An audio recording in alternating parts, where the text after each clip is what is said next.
Olá pessoal, tudo bem com vocês? Espero que sim. Hoje eu quero falar com vocês sobre descanso, principalmente o descanso emocional, o descanso interior que também se reflete no nosso corpo e como nós fazemos para chegar até esse descanso em Deus. Antes de entrar no assunto, quero pedir que se você gostar do vídeo, não esqueça seu like, seu comentário, seja com dúvidas, sugestões. Se compartilhar, então melhor ainda, que seu engajamento ajuda muito a mim que estou começando aqui no YouTube. Quando eu penso em descanso, algo que vem à minha mente é a liberdade de preocupações. É estar livre de preocupações. Porque algo que drena muitas nossas energias são as preocupações, não é? E a gente fica remoendo isso e aquilo vai tomando nosso tempo, vai tomando as nossas forças, muitas vezes se reflete na nossa saúde física também, não só na mental. Então, algo que é muito importante é nós entendermos como fazer para descansar. É claro que existem vários conselhos, né? Existem vários conselhos. Não se preocupa com o que você não pode fazer. Mas muitas vezes isso não é o suficiente. Porque apesar de nós termos racionalmente o entendimento que aquilo não vai levar a lugar nenhum, né? A gente não consegue colocar em prática isso. Então, tantas vezes nós estamos aparentemente normais, mas a nossa mente está um turbilhão, as nossas emoções estão um turbilhão. Então, eu acredito que algo que nós realmente precisamos aprender é a chegar no lugar de descanso em Deus. O descanso interior, que consequentemente vai refletir na nossa saúde física também. Quando nós vamos para a palavra de Deus, vemos o próprio Jesus dizendo que não deveríamos nos preocupar. Lá em Lucas 12, versículo 22, ele diz assim: dirigindo-se aos seus discípulos, Jesus acrescentou: portanto eu lhes digo, não se preocupem com sua própria vida, quanto ao que comer, nem com o seu próprio corpo, quanto ao que vestir. Pulando para os versículos 25 e 26, diz assim: quem de vocês, por mais que se preocupe, pode acrescentar uma hora que seja à sua vida?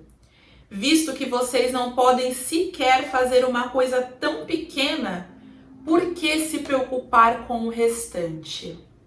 Na sequência, ele diz que o Pai sabe daquilo que nós precisamos e que Ele nos proveria. Para complementar essa linha de pensamento, eu quero ler para vocês o versículo 32 de Romanos 8, que diz assim: aquele que não poupou seu próprio filho, mas o entregou por todos nós, como não nos dará juntamente com ele e de graça todas as coisas? Aqui nós vemos o apóstolo Paulo ressaltando: se Deus nos deu algo tão mais importante, algo tão mais precioso como Jesus, como Ele não nos supriria com coisas muito inferiores que são muitas vezes razões de nossas preocupações do dia a dia? E o descanso vem justamente de nós compreendermos e acreditarmos que Deus cuida de nós. Como uma criança que tem um bom pai, ela não duvida que o pai vai dar comida no dia seguinte, ou que o pai vai supri-la com roupas ou com necessidades. Ela acredita porque ela conhece o pai. E aqui eu quero entrar num ponto crucial para que nós consigamos descansar em Deus, que é a confiança. Se nós não confiarmos em Deus, nós não vamos conseguir descansar nele. Porque nós estaremos sempre naquela, mas se eu não fizer, quem vai fazer, né? Se eu não me garantir, quem que vai fazer por mim? Mas quando a gente confia em Deus, a gente consegue entender que se eu não fizer, Ele fará, porque Ele tem mais força do que eu. Aquilo que eu não posso fazer, Ele fará para mim, se for de acordo com os propósitos dEle, se for algo agradável aos seus olhos. E é muito interessante que quando nós falamos em confiança, tem algo que vem associado, que é indispensável, é o conhecimento. Nós não podemos confiar em quem não conhecemos. Você daria a senha do seu cartão para um estranho e falar, vai lá e faz isso para mim? Você contaria um segredo segredo para alguém desconhecido? Não. Nós compartilhamos coisas importantes com quem nós conhecemos. Nós confiamos em quem conhecemos. Se não conhecermos a Deus, como confiar em Deus? E eu não me refiro apenas a um conhecimento terceirizado, a um conhecimento à distância. Ah, eu ouvi falar de Deus, parece que ele é legal. Não.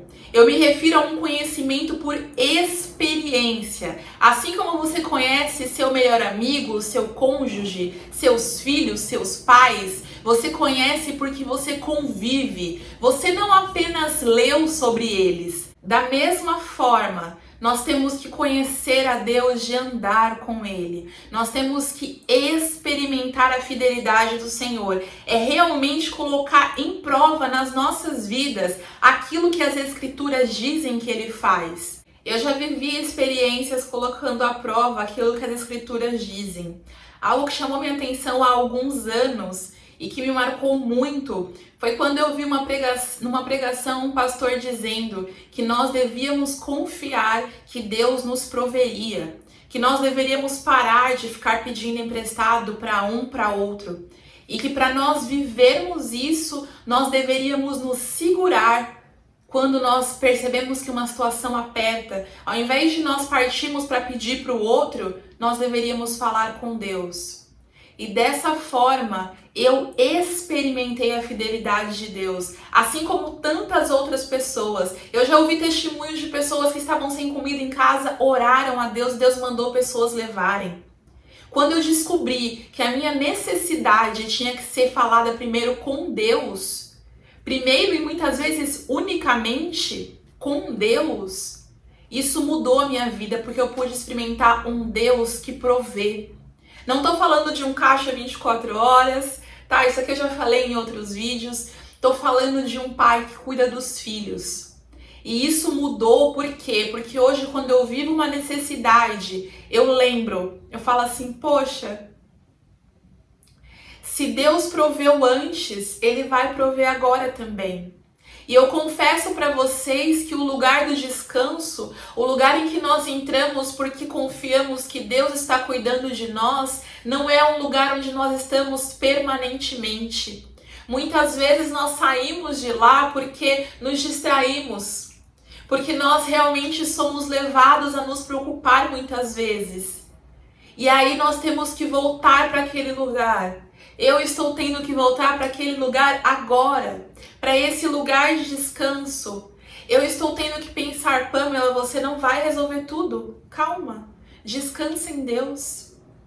Para de ficar desesperada, para de ficar achando que é tudo na força do seu braço, na força dos seus contatos, na força da sua racionalidade. Confie em Deus, Ele te ama. Ele tem um propósito para você, Ele tem um futuro para você. Então esse lugar é possível. Só que ele é baseado na confiança, é baseado no conhecimento por relacionamento. Quando eu olho para as Escrituras, eu vejo muitos exemplos de pessoas que confiaram e outras que não confiaram em Deus. Algumas que diziam, não, é o Senhor que vai me defender, é o Senhor que vai me dar estratégia. E venceram. E outras que disseram, não, eu vou na minha estratégia. Eu vou na minha força. E aí deu errado. Quando eu olho para o jardim, eu vejo que o que aconteceu ali foi desconfiança. A Eva duvidou que aquilo realmente lhe faria mal se ela comesse. Que as consequências que Deus disse que aconteceriam, realmente aconteceriam. Ela duvidou de Deus. E da mesma forma, todos os dias, nós temos a mesma opção de confiar em Deus ou confiar no sussurro da serpente ou na nossa própria emoção, porque muitas vezes não é o inimigo, somos nós mesmos. Nós muitas vezes que temos a tendência de desconfiar, de falar, será? É difícil tantas vezes, não é? Acreditar naquilo que os nossos olhos não veem, mas é o melhor para nós. E no fim das contas, é essa vitória que vence o mundo, não é? É a nossa fé. E a fé é a certeza daquilo que a gente não vê, a firme convicção. Então nós temos que decidir entrar nesse lugar. Nós temos que decidir confiar num Deus que cuida, num Deus que nos ensinou que nós podemos descansar porque Ele cuida de nós. Eu quero terminar lendo para vocês 2 versículos que estão lá em Isaías 30, o versículo 15 e o versículo 18. No 15 diz assim: diz o soberano, o Senhor, o Santo de Israel: no arrependimento e no descanso está a salvação de vocês.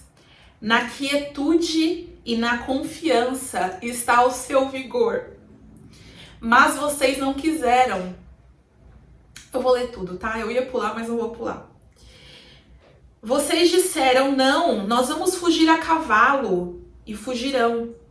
Vocês disseram: cavalgaremos cavalos velozes, velozes serão seus perseguidores. 1000 fugirão diante da ameaça de 1.